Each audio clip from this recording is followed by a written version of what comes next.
The Battle of Debrecen, called by the Red Army the Debrecen Offensive Operation, was conducted by the Second Ukrainian Front on the Eastern Front of World War II. It was opposed by Army Group South Ukraine's General Maximilian Fretter, Pico's 6th Army and Allied Hungarian 7th Army Corps units, which were forced to retreat some 160 kilometers. While opposing Marshal Rodion Malinowski's Second Ukrainian Front, which had Debrecen, Hungary as its strategic objective. Crisis in Hungary. In mid-August 1944, General Oberst Johannes Friesner's Army Group South Ukraine was on the brink of collapse. To the north, the Red Army's Operation Bagration was completing the destruction of Army Group Center. On 23 August 1944, Germany's former ally, Romania, had switched sides and declared war on Germany and its ally Hungary. The subsequent drive of Soviet General Fedor Tolbukhin's Third Ukrainian Front into Romania destroyed any semblance of an organized defensive line. On 8 September, Bulgaria, another former German ally, also declared war on Germany.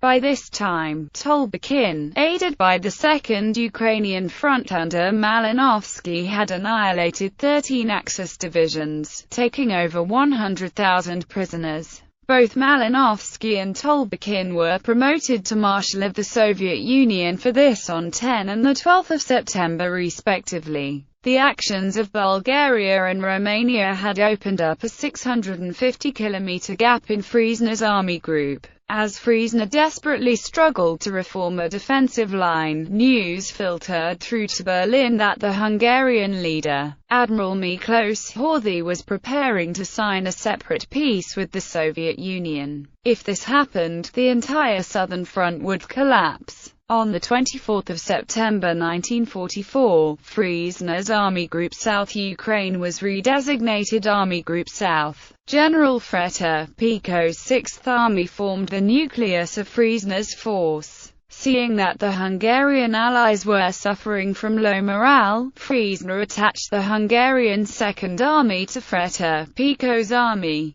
The German-Hungarian force was designated Army Gruppe Fretter-Pico. Respite plans. As Tolbukhin cleared the remaining resistance in Romania, Malinowski began to move towards Hungary. Fortunately for Friesner, the Second Ukrainian Front advance slowed on its own. This delay allowed Friesner time to establish a weak defensive line based on the Mureș River. In early September 1944, Malinowski received orders from Stăuca to advance from Cluj. He was to advance towards Miskolc, Debrecen, and the Tisza River, and then onto the flat expanses of the Hungarian plain. Once on the plain, Malinowski could exploit his overwhelming advantage in armor. He could destroy Friesner's army group, break through to Budapest, and drive into Slovakia. However, Malinowski's plan did not take into account the presence of German panzer reserves that had been ordered into the area by Adolf Hitler. Furthermore, the Soviet forces were worn down by the IASI Chisinau strategic offensive operation and the Belgrade offensive, and also had to contend with logistical difficulties caused by the different railway gauge used in Romania. Friesner, fearing that his forces might be enveloped by Malinowski's Second Ukrainian Front and by the Fourth Ukrainian Front, flew to Hitler's headquarters. He requested permission to withdraw his forces to defensive positions along the Tisza River. Friesner argued that this withdrawal would provide him with some freedom of movement to counter the continuing Soviet attacks. Hitler refused him, but he promised additional forces for Friesner's army group. Hitler also ordered Friesner to start a new offensive. The aim of this offensive was the immediate destruction of two of Malinowski's armies. Friesner, desperate for a workable defensive strategy, was instead ordered by Hitler to destroy the 27th Army and Soviet 6th Guards Tank Army. In addition, he was ordered to retake two vital passes in the southern Carpathians in order to sever Malinowski's lines of communication. The ordered attack was to be launched from Cluj. Malinowski attacks. Fresh plans. On 14 September 1944, Malinovsky, in conjunction with the Third Ukrainian Front, launched his own Belgrade offensive. In a stroke of luck, Friesner had been concentrating troops for his own planned offensive, and Malinovsky's Second Ukrainian Front ran into heavy resistance from the start. After a week of fruitless attacks, Malinovsky called off his offensive and ordered the exhausted 6th Guards Tank Army, along with cavalry mechanized group commanded by Pliev, 4th Guards Cavalry Corps, and 6th Guards Cavalry Corps, with 389 tanks and assault guns, and Cavalry Tank Group General Major Sergei Ilyich Gorshkov's 5th Guards Cavalry Corps with the 23rd Tank Corps attached to the area near Oradea. Malinovsky planned to use this mobile armored force as an operational exploitation force in future operations. On 20 September 1944, Romanian troops captured the Romanian border town of Arad. This action threw the Hungarian General Staff into a panic. They activated the Hungarian Third Army, a force composed of new recruits and reservists, and of limited military value. At the same time, both pro-German and pro-Allied factions in the Hungarian government began working to take control of the country. Hungarian Regent, Admiral Miklos Horthy's negotiations for an armistice with the Soviets began in earnest. Friesner was forced to send several of his desperately needed reinforcement units to Budapest to watch the situation. He did this under the premise of providing the units with a period of rest and refit. By the end of September 1944, both Malinovsky and Friesner had received new orders. Malinovsky was now ordered to attack towards Budapest from the salient to the south or around Arad. He was to use the 46th and 1st Romanian armies with the cavalry mechanized group Pliev as the exploitation force in case of a successful breakthrough. The remainder of Malinovsky's forces, including the 6th Guards Tank Army, 53rd Army, and Cavalry Tank Group Gorshkov, were to attack from the north, near Oradea, towards Debrecen. The plan was for the two spearheads to link up, encircle the German forces, and annihilate them. Meanwhile, Friesner's orders included an attack from Oradea with Army Gruppa Freta-Pico. He was to slice through the Soviet lines and capture the Carpathian passes. He was to hold the passes until the following spring. This meant that both sides were attacking at the same time and in about the same place.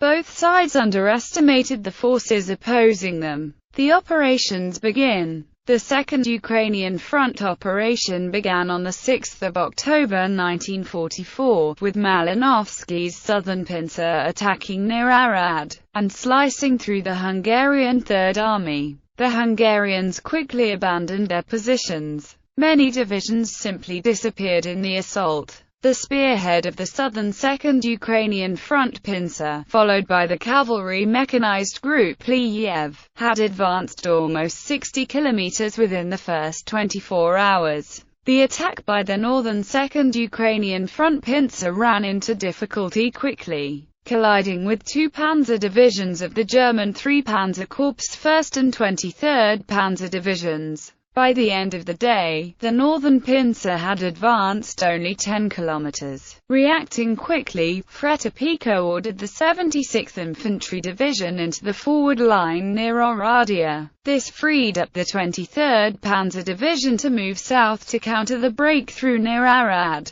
The German Panzer Division Feldherrn 1, refitting at Mezőkövesd, was moved into action to guard potential crossing points on the Tisza River against the advancing Second Ukrainian Front units. By the evening of 7 October 1944, the Second Ukrainian Front's southern pincer had advanced further towards the Tisza River. Meanwhile, the northern pincer was still stalled near Oradea. In this area, the German-Hungarian forces had managed to halt several flanking attempts by the 6th Guards Tank Army. Realizing that his northern pincer was halted, Malinovsky decided to turn the southern pincer northwards towards Debrecen in an attempt to pull Axis forces away from Oradea. This action was to allow his northern force to break through and crush the German forces between Cavalry Mechanized Group Pliev and the 6th Guards Tank Army across the Tisza. By the 10th of October, Malinovsky's troops occupied several bridgeheads on the western bank of the Tisza River, and elements of the 46th Army and the 18th Tank Corps were driving on Encirclement, only 70 kilometers from Budapest.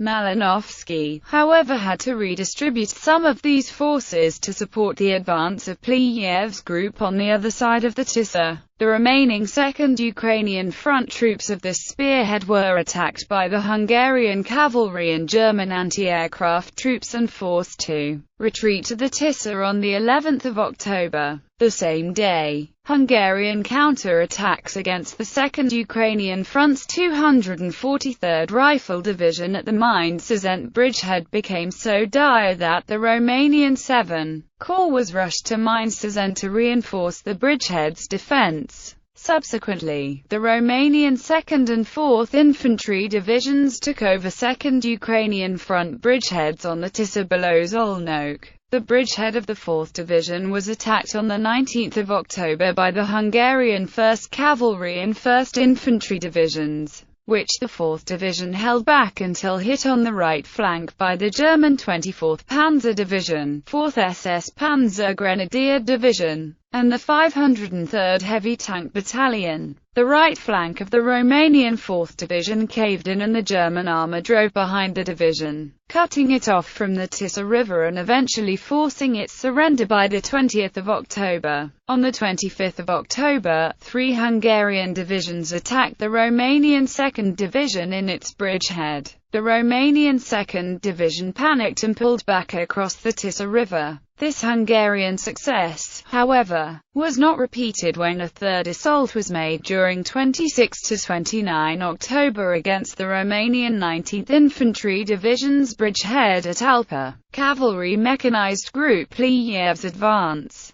On the 8th of October 1944, Cavalry Mechanized Group Pliev shifted its attack northeastward. Pliev's group advanced quickly along the major highway between Szolnok to Debrecen. At Hajdú-Bozló, the group's lead units, the 9th Guards Mechanized and the 6th Guards Cavalry Corps, ran into elements of 23rd Panzer Division, moving south to hold the southern pincer. On the 9th of October 1944, with overwhelming air support from the 5th Air Army, Pliev's group took the town. The Germans fell back to Debrecen, and began entrenching to the southeast of the city. The Germans were able to repel several heavy Soviet attacks. Cavalry Mechanized Group Pliev then shifted its attack southwards again, back towards Oradea. However, its advance was slowed by determined German and Hungarian forces' defense. Despite this defense, it was clear that Pliev would be able to meet with the 6th Guards Tanks Army, completing Encirclement. This meeting could potentially shatter Frete-Pico's line.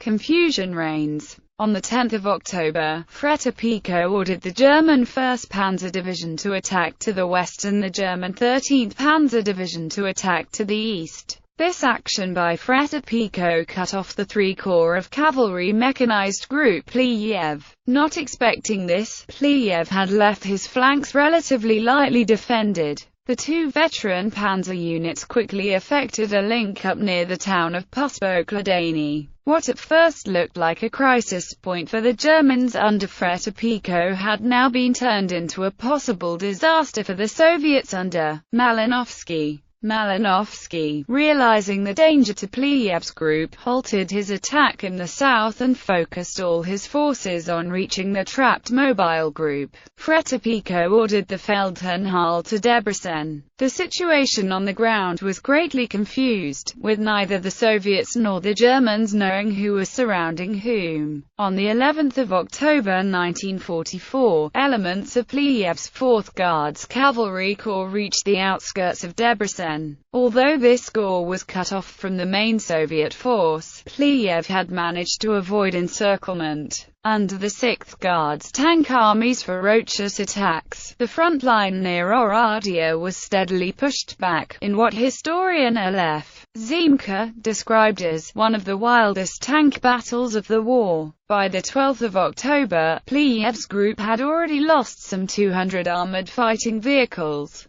By the 14th of October 1944, the line had fallen back 14 kilometers, with Oradea finally occupied by Malinovsky's forces. Further to the north, a new crisis threatened Fretipico. The 4th Ukrainian Front had finally attacked, falling on Otto Woller's German 8th Army. The 8th Army was threatening to collapse under the Soviet onslaught. On 15 October 1944, Hungarian Regent Admiral Miklos Horthy announced that Hungary had accepted an armistice with the USSR. Reacting quickly, Hitler ordered Otto Skorzeny to launch Operation Panzerfaust. By the 16th of October 1944, Skorzeny and his SS paratroopers had averted disaster by blackmailing Horthy into resigning and giving control of the government to Ferenc Szalasi, a pro-German leader. Malinovsky now linked up with Cavalry Mechanized Group Pliev.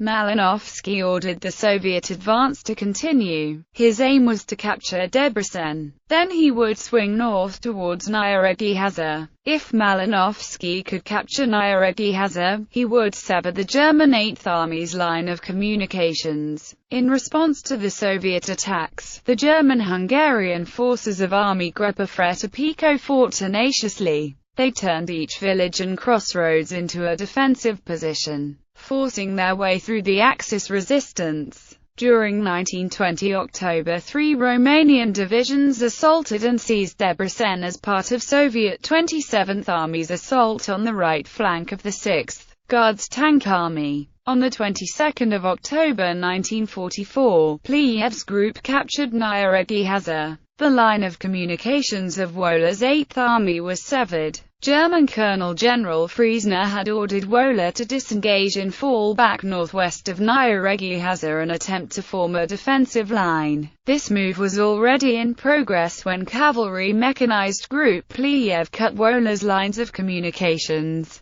Encirclement. Friesner's Chief of Staff, Major General Helmut von Grollmann, proposed a risky plan. Grollmann believed that the first encirclement of Pliev's group had failed because of the confusion of the German-Hungarian forces and lack of enough forces to effect an encirclement. Grollmann argued that the situation had changed and that now such an effort would be possible. Friesner approved the plan. The German 23rd and 1st Panzer Divisions, led by the King Tigers of the 503rd Heavy Panzer Battalion, would spearhead the attack to the east. Paul Klatt's 3rd Mountain Division, the 15th Infantry Division, and the 8th SS Cavalry Division Florian Geyer formed the forces attacking to the west. The Feldherrn-Hull, 13th Panzer, and 46th Infantry Divisions would be held back to counter any Soviet breakout attempt. The attack began on the 23rd of October 1944. It quickly sliced through the infantry corps defending Cavalry Mechanized Group Pliev's lines of communication. At 0200 on the 24th of October 1944, forces of the 23rd Panzer Division reached Nagycello. Nagycello was already occupied by the German 3rd Mountain Division. This completed the encirclement of Pliev's group. As the corps of the Cavalry Mechanized Group launched probing attacks to find an escape route, it quickly became clear that there was no way out. The German-Hungarian forces began closing in on the encircled Soviets. Malinovsky sent Soviet forces north to break through to Pliev's group. However, these were met by a determined Axis resistance. Friesner had succeeded. Malinovsky's advance soon stalled. Retreat of Pliev's forces. Pliev realized that the situation was now desperate, and ordered attacks to break the encirclement, but the German-Hungarian lines held. By the evening of the 24th of October, Pliev realized that the only hope of escape was if Malinovsky could break through to him. Malinovsky launched a major assault on the 25th of October, only to be halted by a fierce counterattack by the 1st Panzer Division and the 128th Panzer Grenadier Regiment from the 23rd Panzer Division. On the same day, Cavalry Mechanized Group Pliev attempted to break through the positions of the 3rd Mountain Division. The mountain troops held their ground against the Soviet armor, inflicting many casualties. On the 26th of October, the 23rd Panzer Division recaptured Nyíregyháza. The Soviet forces had carried out widespread atrocities during their occupation, including mass looting, rape and murder of civilians. This steeled the resolve of the German and especially the Hungarian troops. When Malinovsky launched his next assault, he was met by the most ferocious defense yet encountered. Meanwhile, Wola began moving his 8th Army out through the escape route created through Nyíregyháza. By the 28th, Wola's army had escaped Encirclement.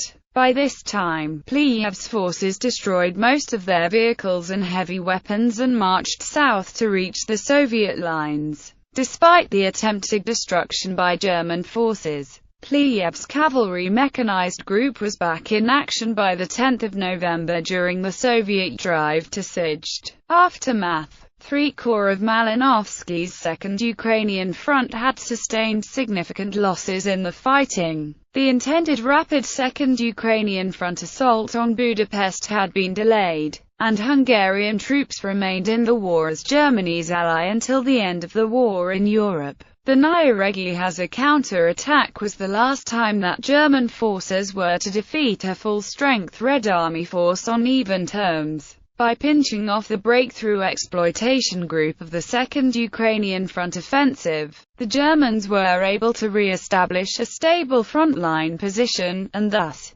prevent the 2nd Ukrainian Front's advance from becoming a catastrophe for Wola. The German success was however short-lived as Nyíregyháza was captured by the Red Army on the 30th of October, and another powerful Red Army offensive opened to the south with Budapest again being its objective, with the Soviets reaching the area of the Hungarian capital on the 7th of November 1944, while the 2nd Ukrainian Front was prevented from swiftly seizing the Hungarian capital. The Debrecen operation saw its forces advance anywhere from 60 to 120 miles further west into Hungary, leaving the 2nd and 3rd Ukrainian fronts in position to renew the offensive towards Budapest. The tank battle at Debrecen itself had drawn the German panzer units away from defending the approaches to Budapest. Finally, the Red Army thrust occupied the eastern third of Hungary, clearing the obstacle of the Transylvanian Alps and denying their use as a winter defense position for the Axis forces.